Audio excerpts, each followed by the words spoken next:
Guys, today I will be sharing how to make mango tart. And this is what it looks like. For the ingredients, we need 200 grams of plain flour, 1 teaspoon of vanilla, half a teaspoon salt, 60 grams icing sugar, 1 egg, and 100 grams of butter. So to begin, beat the butter, add the vanilla, add the icing sugar,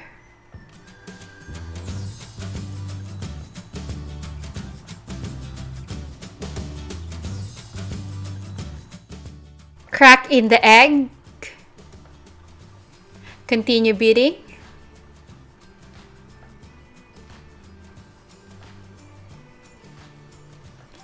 Stop to scrape down the side of the bowl. Give it one final mix. Combine the flour and the salt. Give it a quick mix and then immediately add this to the butter mixture. To begin, just use the spatula to mix the ingredients.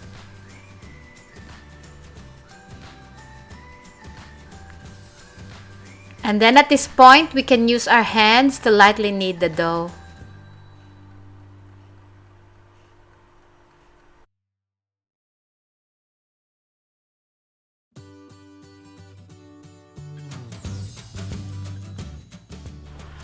Once the dough comes together, we're gonna cover this with cling wrap.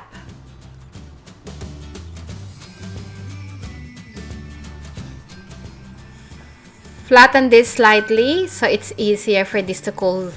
And we're gonna let this rest in the fridge for about 30 to 45 minutes. Meanwhile, I have soft butter in here and I'm going to spread this lightly on the tart mold.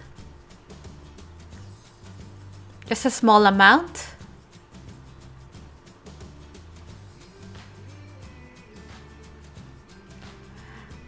After 35 minutes, I divided the dough about 21 grams each. And then I'll lightly roll this into flour. And then using my thumb, I'm going to distribute the dough into the tart shell equally.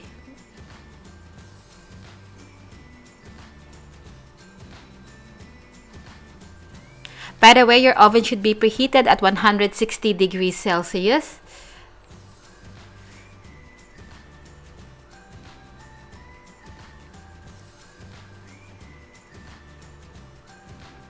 One more time. So roll the dough into a ball, then roll it into the flour using your thumb. Distribute the dough evenly onto the tart shell.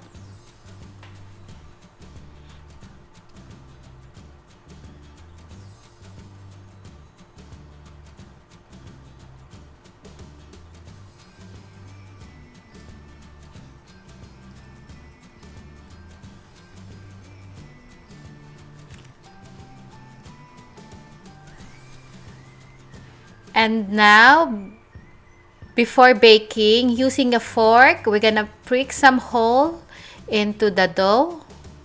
And then we're going to bake this in a preheated oven at 160 degrees Celsius for about 12 to 15 minutes.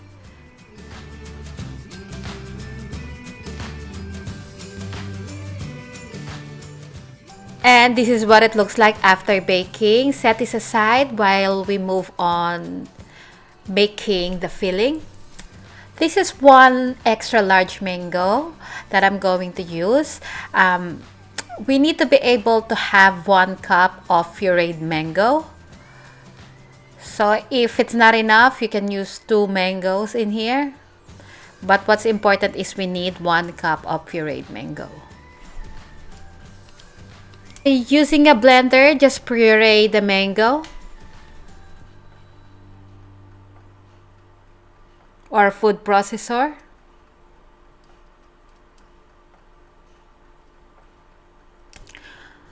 One-fourth teaspoon of salt, 2 egg yolks, 1 tablespoon of butter, 1/4 cup of plain flour, 1 can 395 grams of condensed milk, and 1 cup of pureed mango. In a pot, combine the pureed mango,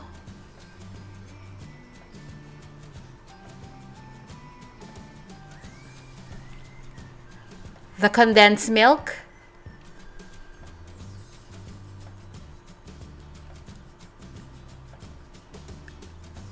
egg yolks, salt first, and then the egg yolks.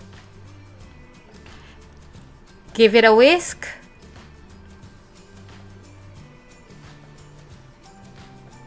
And then we're going to move to a stove with the heat setting medium to low heat.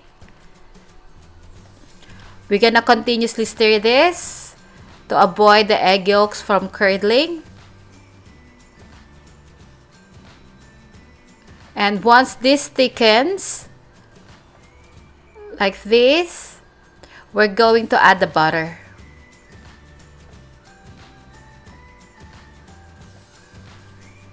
Then the flour. Use a whisk to mix this so we will avoid the lumps. And once this thickens fully, we can take this out of the heat.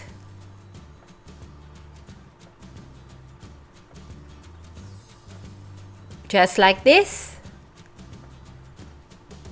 So scoop about 1.5 teaspoons of the filling into the tart shell. And then we're going to bake these in a preheated oven at 170 degrees Celsius for about 20 to 25 minutes.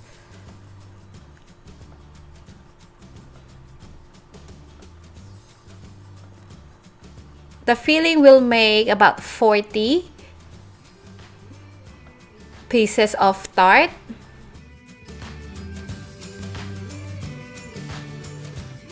What it looks like after baking. Now we will set this aside and we're gonna make the topping. For the topping, we need 1 mango again. This is extra large again. So I've already cut this into cubes. I'm just going to take the outer skin of the mango.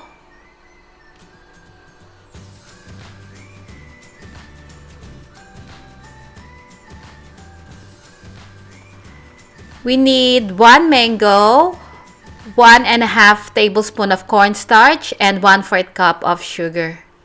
We're going to cook these using medium to low heat. And we're going to cook this until the mixture is not cloudy anymore. Also taste this. If it tastes like starchy, then it's not yet done.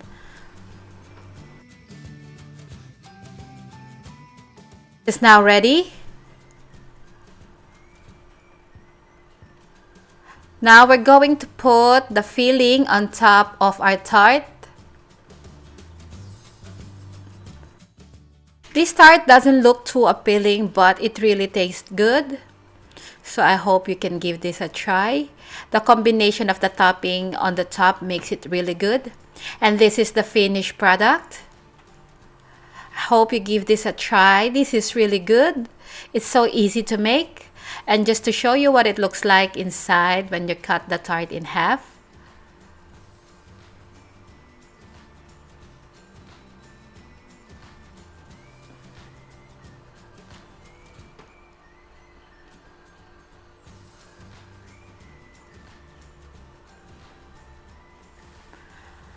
One more time when you bite into it. Thank you so much for watching, and I hope you do like and subscribe to my channel. See you again next week. Bye!